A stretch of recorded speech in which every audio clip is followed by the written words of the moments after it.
नमस्कार दोस्तों, मैं अमित कुमार खत्री आपका स्वागत करता हूं अपने channel let's learn with Amit Kumar Khatri में।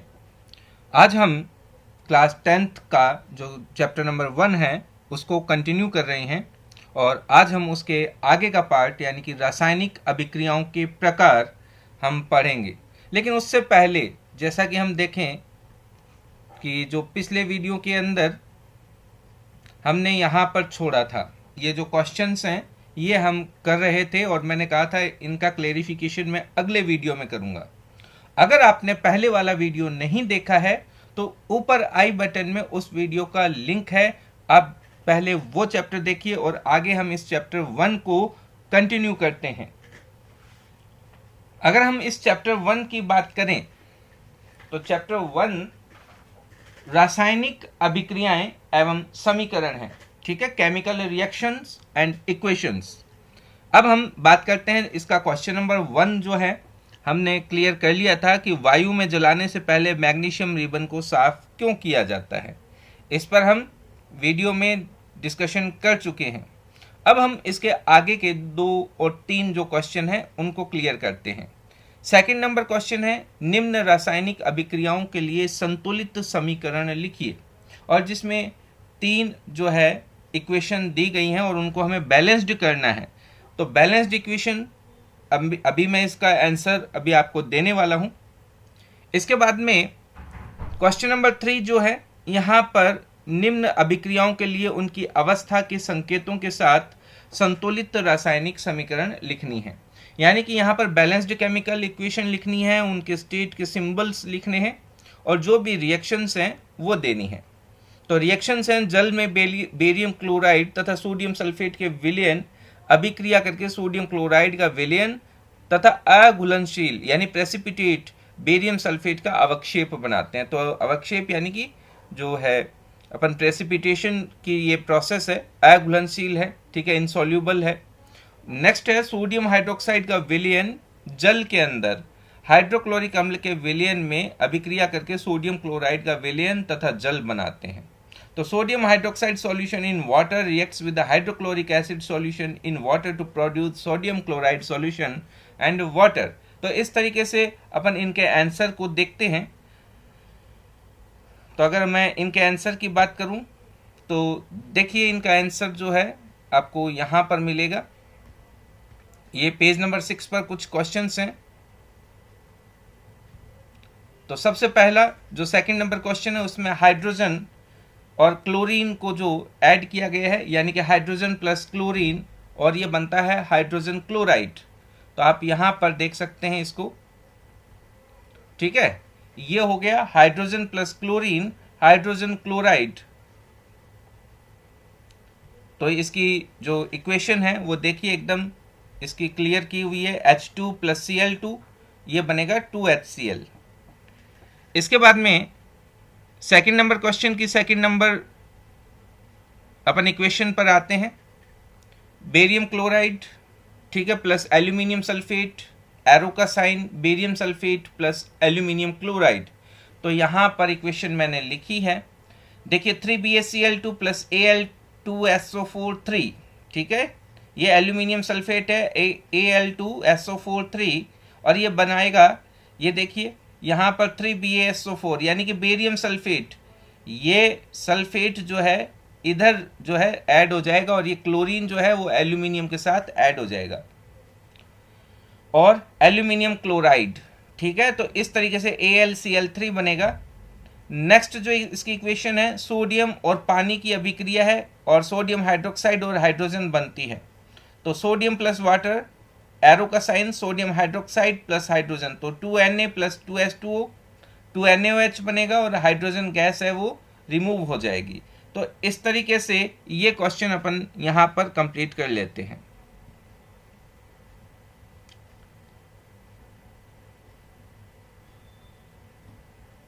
ठीक है, ये हो गया है।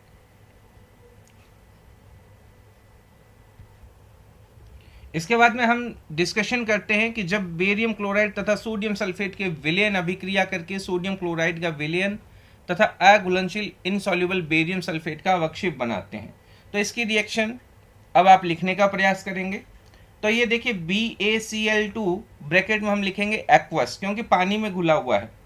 फिर हम देखेंगे Na2SO4, ये भी एक्वस है, एरो का साइन लगाएंगे और हम लिखेंगे 2NaCl, यानी कि सोडियम क्लोराइड बनेगा और उसके 2 मॉलिक्यूल्स बनेंगे, ये एक्वस सॉल्यूशन में होगा, प्लस BaSO4 यानी सॉलिड स्टेट में होगा।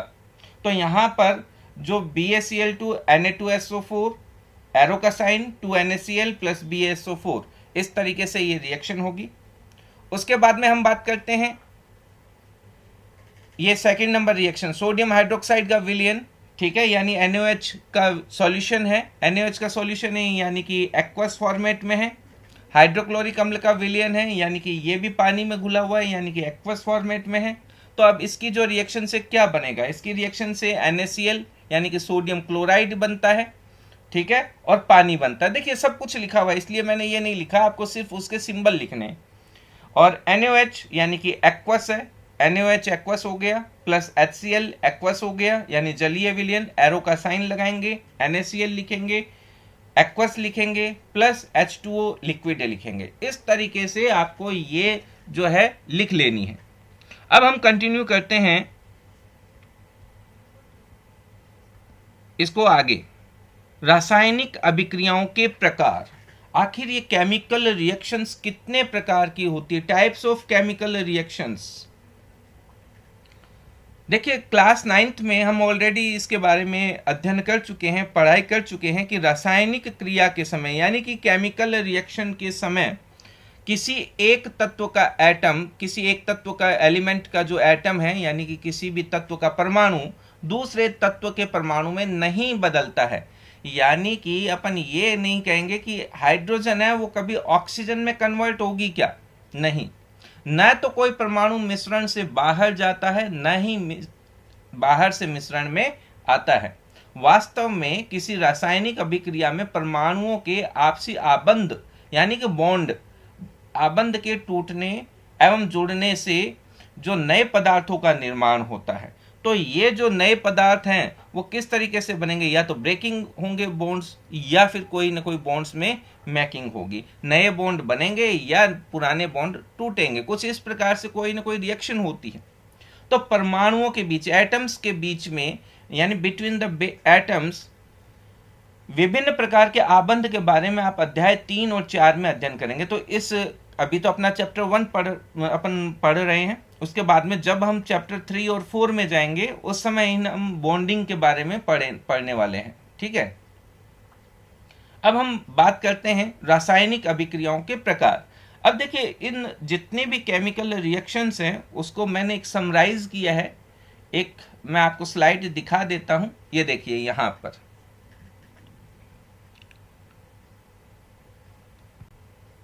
ये देखिए इस तरीके से आप देखोगे रासायनिक अभिक्रियाओं के प्रकार की अगर मैं बात करूं तो आप यहां पर 5 टाइप्स देखोगे। आपके सिलेबस के अकॉर्डिंग हम 5 टाइप्स की बात करेंगे। ये देखिए सबसे पहले अगर हम टाइप्स ऑफ केमिकल रिएक्शंस की बात करें तो सबसे पहली होती है संयोजन अभिक्रिया यानी कि कॉम्बिनेशन रिएक्शन। अब देखिए इसको हम एडिशन रिएक्शन भी कहते हैं। इस संयोजन अभिक्रिया, एडिशन रिएक्शन या फिर कॉम्बिनेशन रिएक्शन में दो या दो से अधिक सब्सटेंस, दो या दो से अधिक एलिमेंट या कंपाउंड आपस में जुड़ते हैं, ठीक है। सेकंड नंबर है वियोजन अभिक्रिया, अपघटन अभिक्रिया, डिकम्पोजिशन रिएक्शन यानी कि टूटना, अपघटन यानी कम होना, टूट जाना, ब्रेकिंग है, इसमें ब्रेकिंग हो रही है। नेक्स्ट है विस्थापन यानी कि डिस्प्लेसमेंट रिएक्शन। चौथी है द्विविस्थापन अभिक्रिया, डबल डिस्प्लेसमेंट रिएक्शन।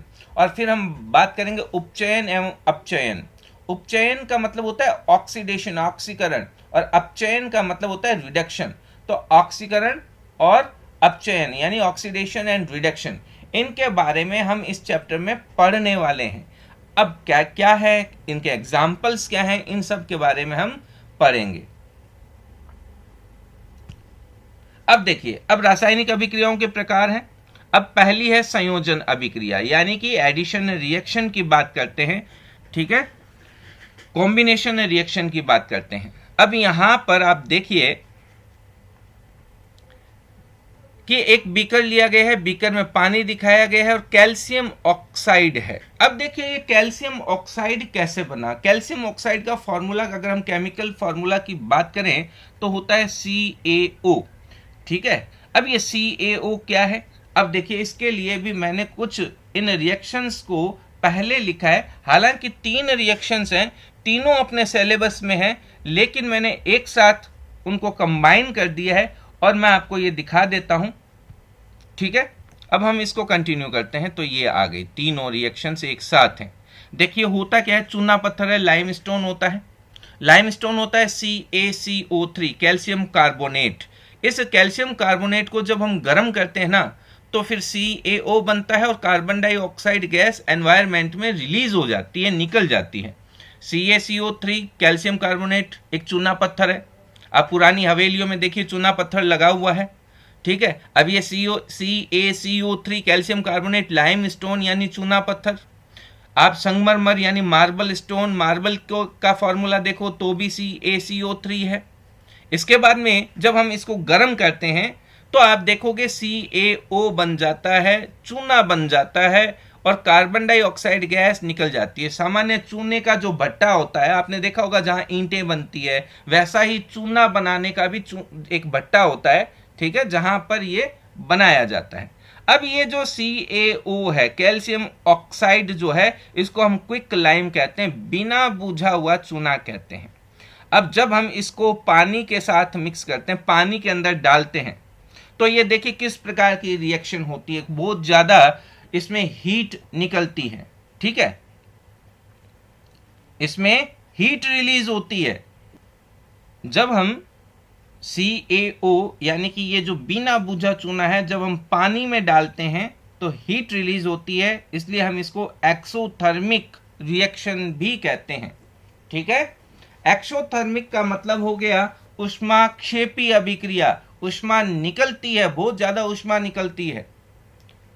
अब ये हीट जब रिलीज हो रही है, ठीक है, हीट रिलीज होना एक्सोथर्मिक रिएक्शन। ऊष्मा जो है, ऊष्मा का उत्सर्जन हो रहा है, ऊष्मा निकल रही है, ऊष्मा का क्षेपण हो रहा है, ऊष्मा क्षेपी अभिक्रिया, एक्सोथर्मिक रिएक्शन। अच्छे से वर्ड पकड़ लो। अब जैसे ही हम इसको पानी में डालते हैं, अब ये बिना बूझा चूना बूझा हुआ चूना यानी स्लैग्ड लाइम में कन्वर्ट हो जाता है और फॉर्मूला बन जाता है CaOH2 एक्वस, पानी में घुला हुआ है, ठीक है, कैल्शियम हाइड्रोक्साइड हम इसे बोलते हैं।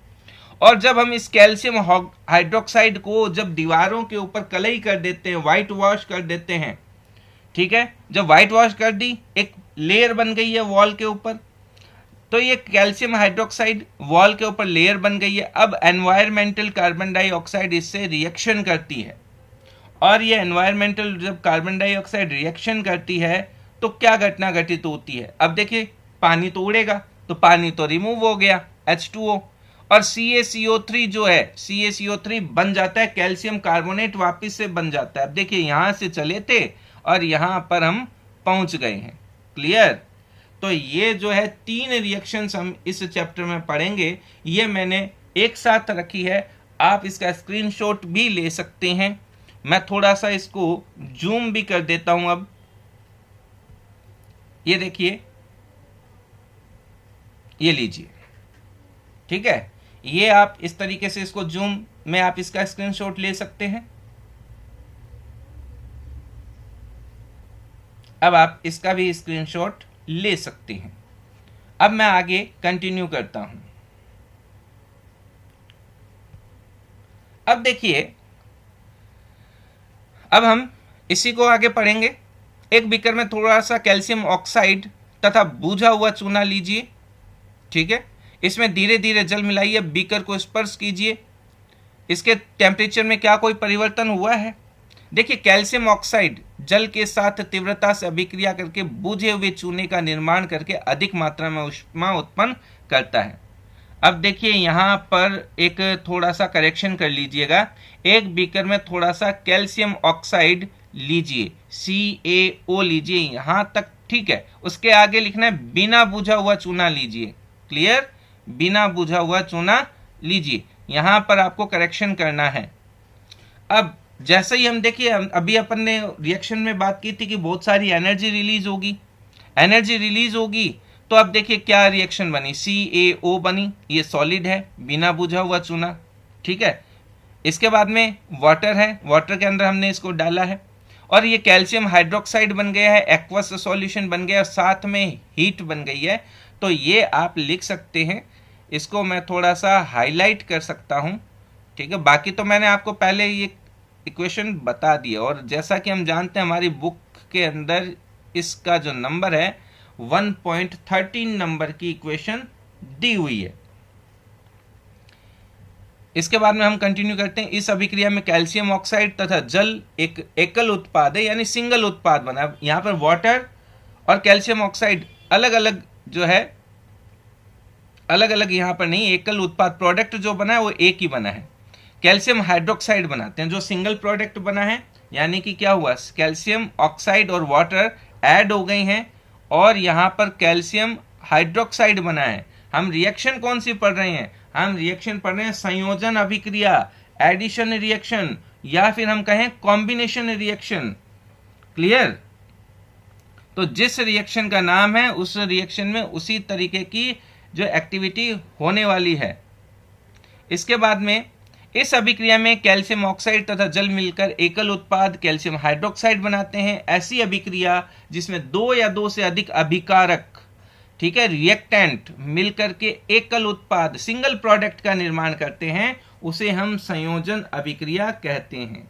तो इन दिस रिएक्शन, तो इस तरीके की जो रिएक्शन में अपन कह सकते हैं कि कोई भी सिंगल प्रोडक्ट बनता है, तो सिंगल प्रोडक्ट बन रहा है, यहां पर 2 और मोर देन 2 रिएक्टेंट हो सकते हैं, मे बी पॉसिबल 2 हो या मोर देन 2 हो। अब हम इसको और आगे की तरफ देखते हैं। यहां पर क्या आप जानते हैं, अब देखिए ऊपर निर्मित अभिक्रिया भी, ये देखिए ये रिएक्शन भी 1.14 नंबर पर जो दी है वो मैं ऑलरेडी आपको करवा चुका हूं, है ना, ऑलरेडी आपको बता चुका हूं, इसलिए बस इलेबोरेशन बचा है। आप ध्यान रखिए, स्क्रीनशॉट आपने लिए होंगे। अब देखिए ऊपर की अभिक्रिया में निर्मित बूझे हुए चूने के विलयन का उपयोग दीवारों की सफेदी करने के लिए किया जाता है। कैल्शियम हाइड्रोक्साइड वायु में उपस्थित कार्बन डाइऑक्साइड के साथ धीमी गति से अभिक्रिया करके दीवारों पर कैल्शियम कार्बोनेट की एक पतली परत बना देता है। सफेदी करने के 2-3 दिन बाद कैल्शियम कार्बोनेट का निर्माण होता है। भाई रिएक्शन करने में कुछ समय चाहिए ना, एनवायरमेंटल कार्बन डाइऑक्साइड के साथ रिएक्शन होगी और इससे दीवारों पर चमक आ जाती है। भाई कैल्शियम कार्बोनेट बना है तो ऑब्वियसली चमक आएगी ना। रोचक बात यह है कि संगमरमर का रासायनिक सूत्र भी कैल्शियम कार्बोनेट ही है, ऐसा मैं आपको ऑलरेडी बता चुका हूं। अब देखिए आइए हम कुछ और एडिशन रिएक्शन, संयोजन अभिक्रिया, कॉम्बिनेशन रिएक्शन के बारे में हम डिस्कशन कर लेते हैं। तो करते हैं भाई। अब देखिए नेक्स्ट रिएक्शन है कोयले का दहन। अब दहन का मतलब है बर्निंग, बर्निंग ऑफ कोल। ये रिएक्शन जो है बर्निंग ऑफ कोल, ये भी ये एडिशन रिएक्शन है या फिर अपन कहें कॉम्बिनेशन रिएक्शन है। तो कैसे है, अब देखिए कार्बन है, कार्बन ऑक्सीजन से रिएक्शन करता है, ऑक्सीजन गैस है, कार्बन सॉलिड है, क्या बना, कार्बन डाइऑक्साइड गैस बनी। यानी कोयले को जब हम जलाते हैं ना, जलाना, ठीक है, बर्निंग करना, दहन करना, ये सब CO2 का फॉर्मेशन होता है। तो एक नई इक्वेशन बन चुकी है यहां भी, ये देखिए। तो इस रिएक्शन को भी आप ध्यान रखेंगे, याद रखेंगे, इंपॉर्टेंट रिएक्शन है। आपकी बुक में इस रिएक्शन को 1.15 नंबर दिया गया है। तो देखिए 1.13 हो गई, 1.14 हो गई, 1.15 हो गई। ये सारी रिएक्शंस अगर आप याद कर लेते हैं, देखिए याद करने का मतलब समझिए, आप इसको बार बार प्रैक्टिस कीजिए, practice then man made perfect. तो नेक्स्ट हम इसके आगे की तरफ कंटिन्यू करते हैं, ठीक है। स्क्रॉल डाउन कर रहा हूं मैं पेज को। नेक्स्ट है, नेक्स्ट रिएक्शन 1.16 देखिए क्या है, हाइड्रोजन तथा ऑक्सीजन से जल का निर्माण। अब देखिए हाइड्रोजन क्या है, गैस है, ऑक्सीजन क्या है, गैस है। जब दोनों आपस में ऐड होंगी तो वाटर बनेगा, जल बनेगा। तो देखिए ये लीजिए, ये भी इंपॉर्टेंट रिएक्शन कैसे बनी। 2H2 यानी हाइड्रोजन गैस है, उसकी 2 एटम सॉरी 2 मॉलिक्यूल्स लेने, हाइड्रोजन है, H2 है। तो ये अब जब ये ऑक्सीजन के साथ जब ऐड होती है, ठीक है, ऑक्सीजन का सिंगल मॉलिक्यूल है, अब ये जो बनेगी 2H2O, वाटर के 2 मॉलिक्यूल यहाँ पर बन जाएंगे और इस रिएक्शन का नंबर है 1.16। अब हम सिंपल शब्दों में एकदम सरल से वर्ड्स में दोनों लैंग्वेज को मिक्स कर रहा हूँ, सरल शब्दों में या अपन बात करें सिंपल वर्ड्स में, हम कह सकते हैं जब 2 या 2 से अधिक पदार्थ, अब वो सबस्टेंस कुछ भी हो सकते हैं, तत्व हो सकते हैं, यौगिक हो सकते हैं, एलिमेंट एंड कंपाउंड संयोग करके, ऐड होकर के एकल उत्पाद सिंगल प्रोडक्ट का निर्माण करते हैं, ऐसी अभिक्रियाओं को हम संयोजन अभिक्रिया कहते हैं, एडिशन रिएक्शन कहते हैं। क्लियर। अब नेक्स्ट एक्टिविटी देखते हैं। अब देखिए बहुत सारे हमारे पास अभी तक एक्टिविटी, ये जो भी एग्जाम्पल्स हो चुके हैं। एक्टिविटी 1.4 में हमने ये भी देखा कि अधिक मात्रा में ऊष्मा उत्पन्न हुई, इससे अभिक्रिया मिश्रण गर्म हो जाता है। जिन अभिक्रियाओं में उत्पाद के निर्माण के साथ साथ ऊष्मा भी उत्पन्न होती है उन्हें हम ऊष्माक्षेपी रासायनिक अभिक्रिया कहते हैं। ठीक है, ऊष्माक्षेपी किसे कहा, जिस रिएक्शन को करने के जब रिएक्शन हुई तो वहां पर कुछ न कुछ एनर्जी भी बनी है, और ये एनर्जी जब बनी है तो इसका मतलब वो जो रिएक्शन है वो ऊष्माक्षेपी है।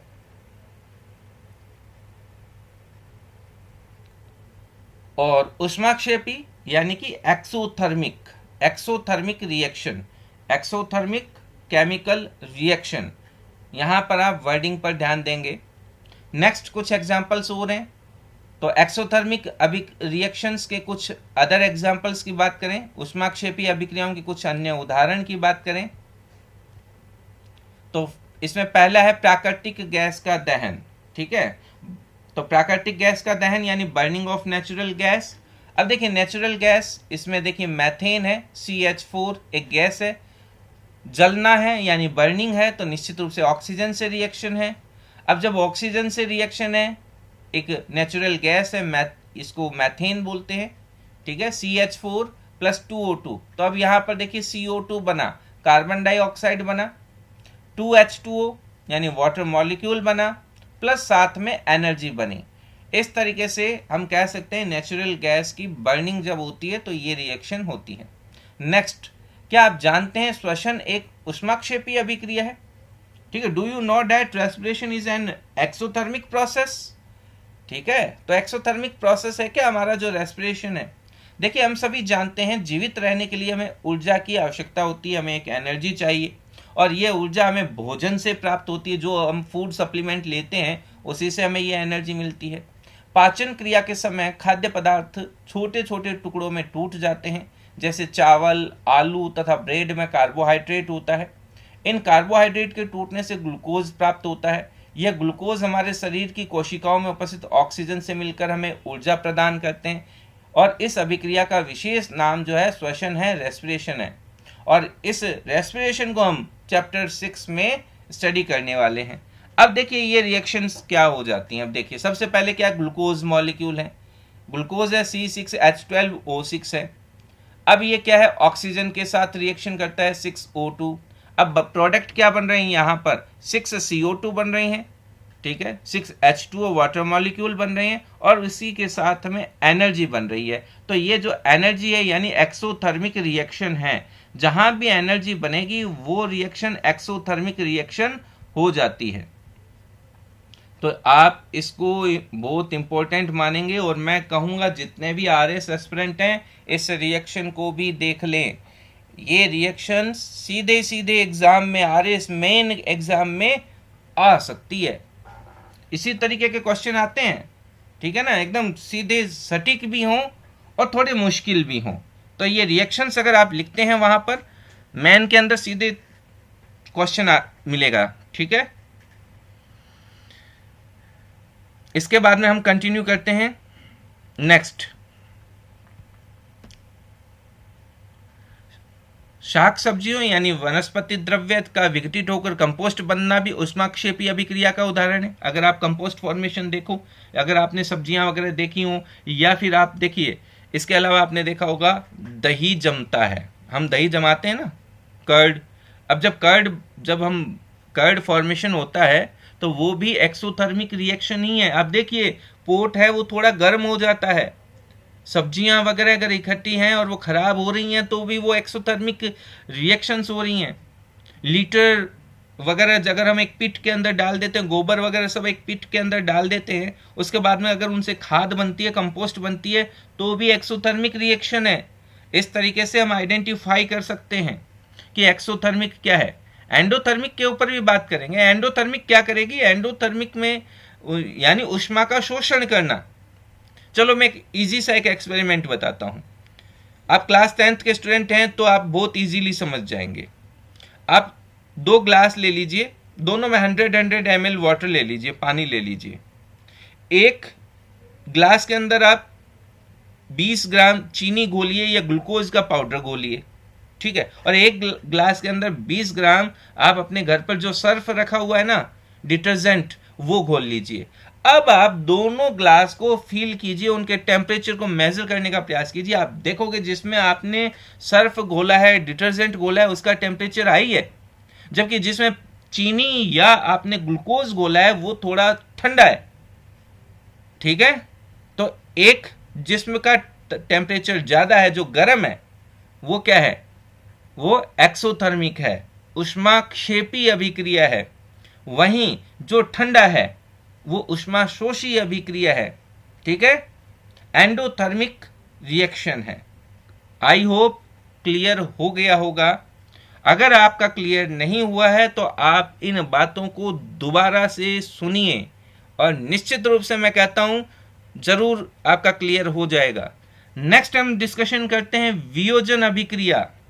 नेक्स्ट पार्ट शुरू हो गया है। एक कॉम्बिनेशन रिएक्शन या जिसको हम एडिशन रिएक्शन कहते हैं वो क्लियर हो चुका है, कंप्लीट हो चुका है। अब हम बढ़ रहे हैं इसके नेक्स्ट पार्ट वियोजन अभिक्रिया के ऊपर।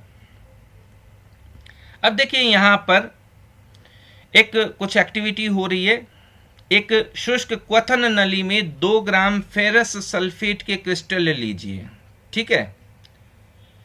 अब ये क्वथन नली क्या होती है? बॉइलिंग ट्यूब होती है, जिसको हम बॉयल करेंगे तो भी वो ग्लास की बनी हुई है, पर बॉयल करने पर टूटेगी नहीं।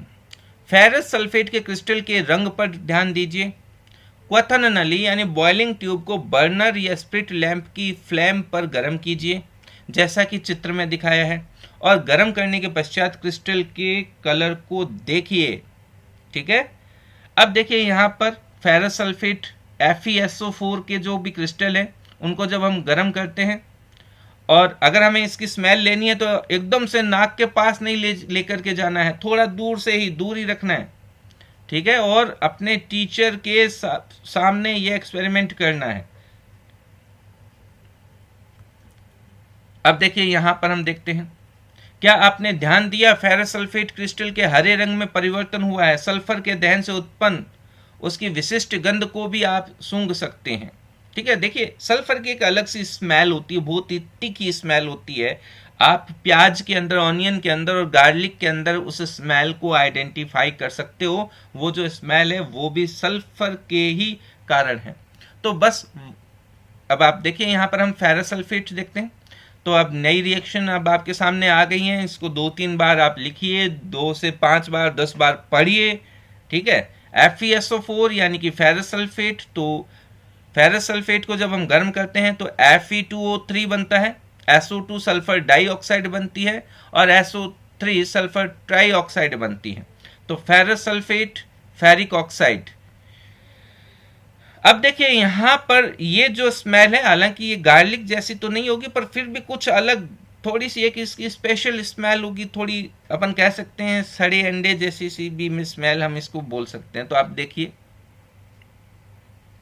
अब आप देखेंगे इस अभिक्रिया में एकल अभिकर्मक। अब देखिए यहाँ पर क्या है, सिंगल प्रोडक्ट, सिंगल रिएक्टेंट है, और सिंगल रिएक्टेंट प्रोडक्ट में कितने प्रोडक्ट बन रहे हैं? 1 2 3 प्रोडक्ट हो रहे हैं। इस रिएक्शन में एकल रिएक्टेंट टूट करके छोटे छोटे उत्पाद प्रदान करता है। यह एक वियोजन अभिक्रिया है, डीकंपोजिशन रिएक्शन है। गर्म करने पर फेरस सल्फेट, अब देखिए FeSO4.7H2O, ये 7H2O क्या है? ये क्रिस्टल का जल है।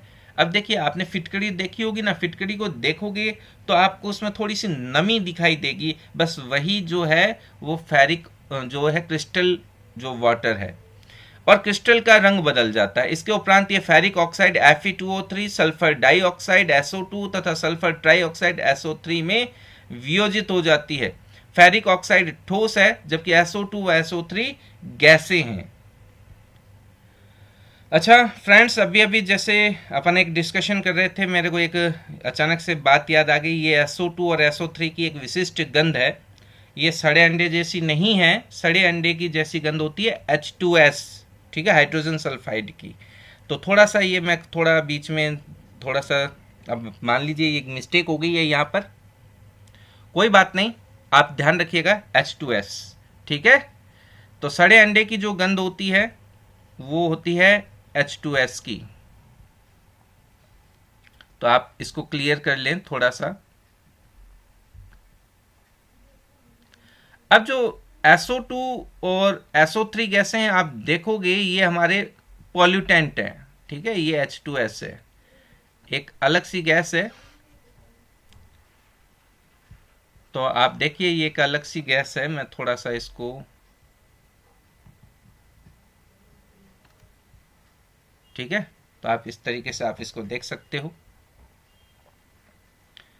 अब हम बात करते हैं, गर्म करने पर फेरस सल्फेट का क्रिस्टल जल त्याग देता है और क्रिस्टल का रंग बदल जाता है। और इसके उपरांत ferric oxide Fe2O3, sulphur dioxide SO2 तथा SO3 बनता है। और ये जो SO2 और SO3 है हमारे लिए पॉल्यूटेंट हैं।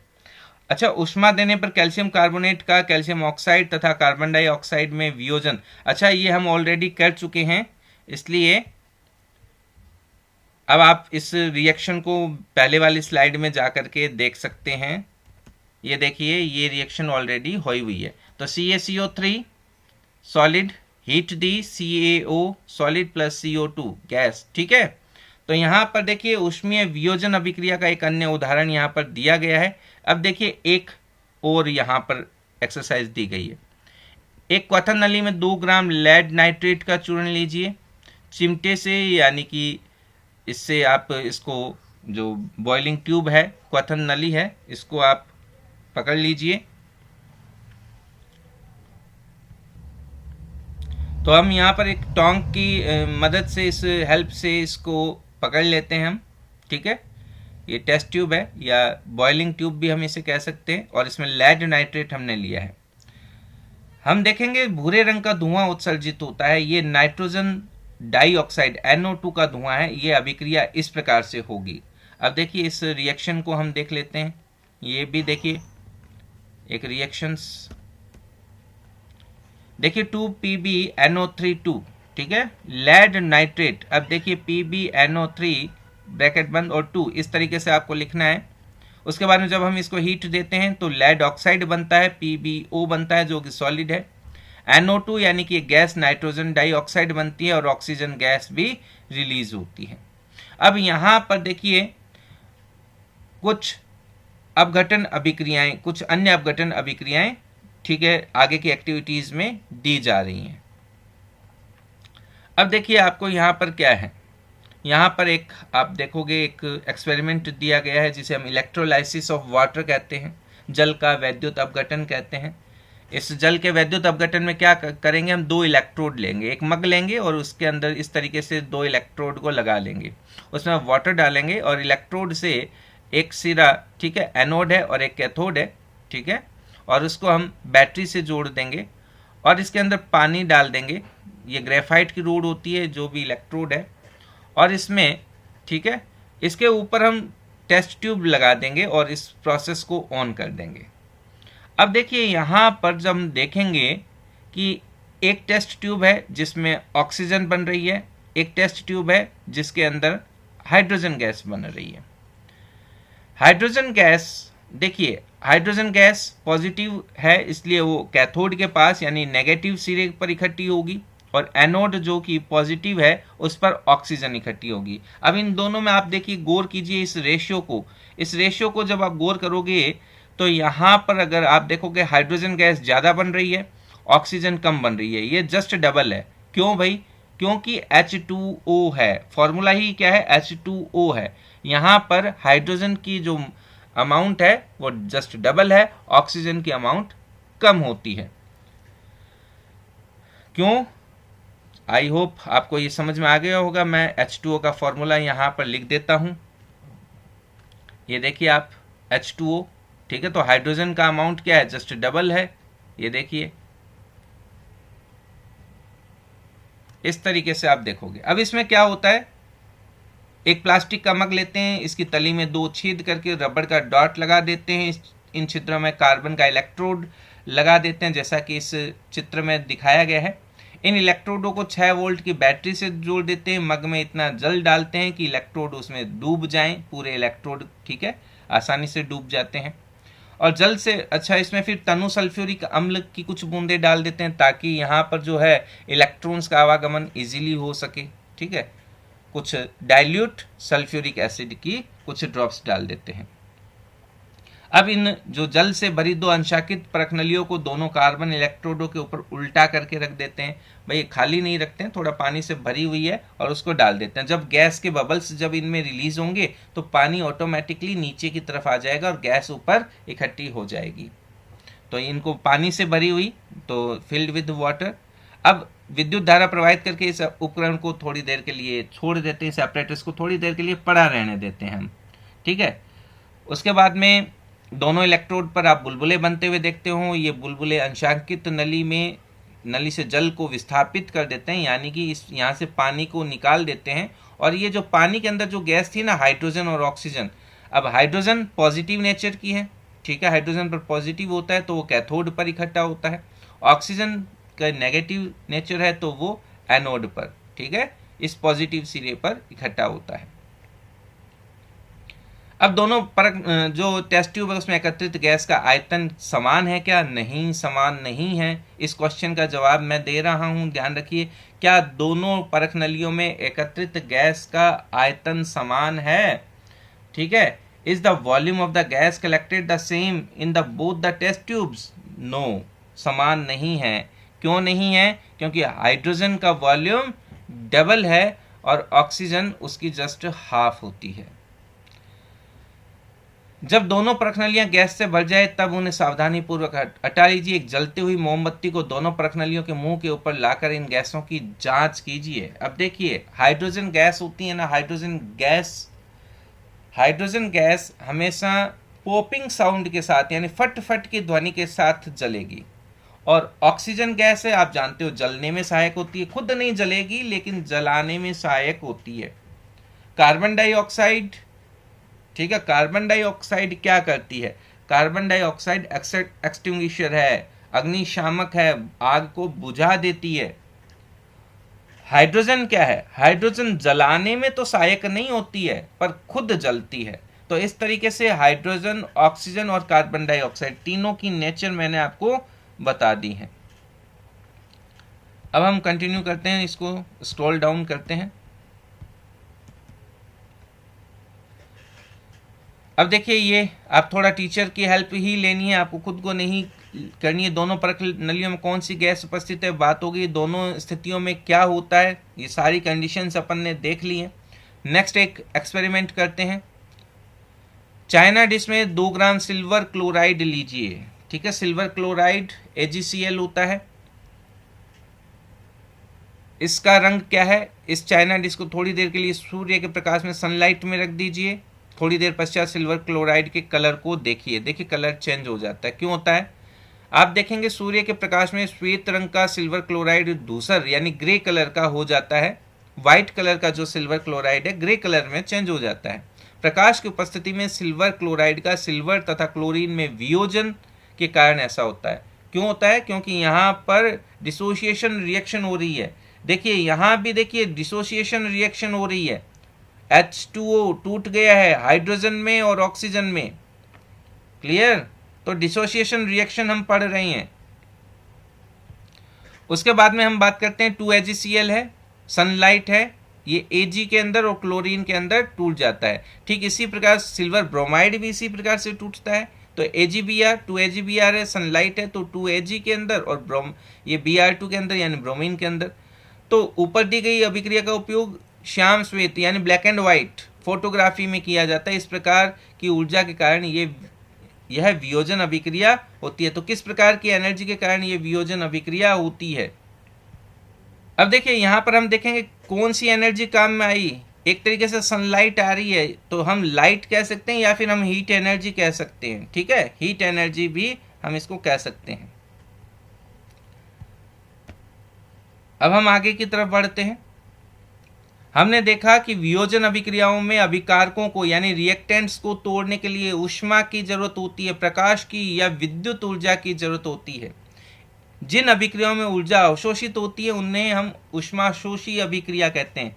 अब देखिए ऊष्माशोषी अभिक्रिया यानी कि एंडोथर्मिक रिएक्शन, इनमें देखिए हीट की जरूरत होती है। ठीक है, जहां पर हीट की जरूरत हुई, हमें हीट देनी पड़ी, निकली नहीं, देनी पड़ी। ठीक है, तो वहां पर ये हमने कहा ऊष्माशोषी अभिक्रिया है, एंडोथर्मिक रिएक्शन है। तो ये डिसोसिएशन है। डिसोसिएशन किस किस प्रकार से हुआ वो हमने अभी अभी देखा। अब हम बात करते हैं, एक एक्टिविटी है। एक्टिविटी क्या है? एक परख नली में लगभग 2 ग्राम बेरियम हाइड्रोक्साइड लीजिए, इसमें 1 ग्राम अमोनियम क्लोराइड डालकर कांच की छड़ से मिलाइए, अपनी हथेली में परख नली के निचले सिरे को छुइए। आप कैसा महसूस करते हैं, क्या फील करते हैं? क्या ये अभिक्रिया ऊष्माक्षेपी है कि ऊष्माशोषी है?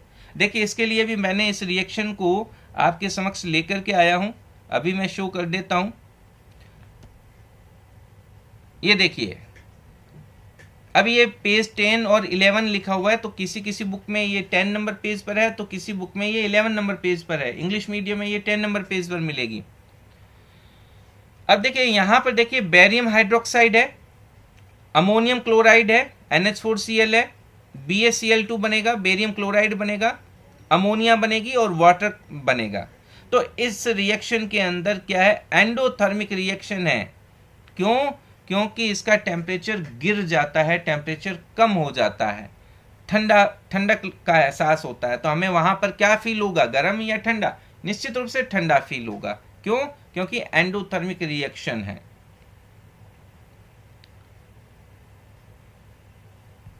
अब देखिए नेक्स्ट कुछ क्वेश्चंस हैं। ठीक है, किसी पदार्थ X के विलयन का उपयोग सफेदी करने के लिए होता है, तो बताइए वो पदार्थ कौन सा है? X का नाम तथा इसका सूत्र लिखिए। तो बताइए भाई कौन सा है, सोचिए। अभी अपन वो रिएक्शन कर चुके हैं ऑलरेडी, हमने कंप्लीट कर ली है। अब ये क्वेश्चंस ऑलरेडी मैं अभी कंप्लीट कर रहा हूं। ठीक है, रिटर्न में देने की जरूरत तो नहीं लग रही मेरे को। तो बताइए भाई X क्या है? X है CaO, कैल्शियम ऑक्साइड, बिना बूझा चूना। और ऊपर लिखे पदार्थ X की जल के साथ अभिक्रिया, तो CaO प्लस H2O वाली रिएक्शन देख लीजिए। ठीक है, CaOH2 बनेगा, कैल्शियम हाइड्रोक्साइड बनेगा जो कि एक्वस सॉल्यूशन होता है, व्हाइट वाश में जिसको हम काम में लेते हैं। नेक्स्ट है एक्टिविटी 1.7 में, एक परख नली में यानी एक टेस्ट ट्यूब में एकत्रित गैस की मात्रा दूसरी से दुगुनी क्यों है? उस गैस का नाम बताइए। भाई सीधी सी बात है, अपन ने ऊपर किया है ना ये वाली एक्सपेरिमेंट 1.7, ये वाला, यहाँ पर सारा क्लैरिफिकेशन हम ऑलरेडी कर चुके हैं, पर फिर भी देख लो। अब देखिए इस एक्टिविटी के अंदर क्या होता है, 2H2O लेते हैं। ठीक है, 2H2O है तो 2H2O का इलेक्ट्रोलाइसिस करते हैं, वैद्युत अपघटन करते हैं, तो हाइड्रोजन गैस बनती है यानी कि 2H2 बनती है और ऑक्सीजन गैस रिलीज होती है। अब देखिए मैं थोड़ा सा देखो यहीं लिखने का प्रयास कर देता हूं। अब देखिए होता क्या है,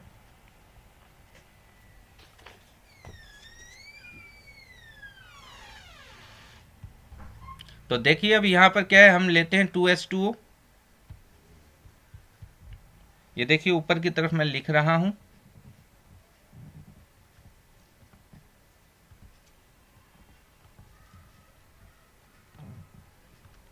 अब देखिए आज एक बार इसी से काम चला लीजिए आप।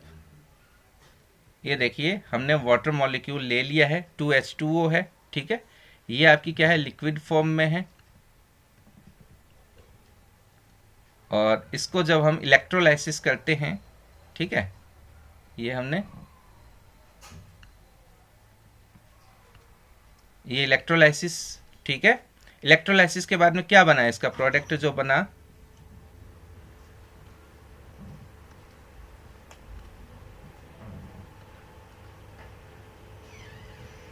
ये देखिए हाइड्रोजन गैस बन गई है, ठीक है।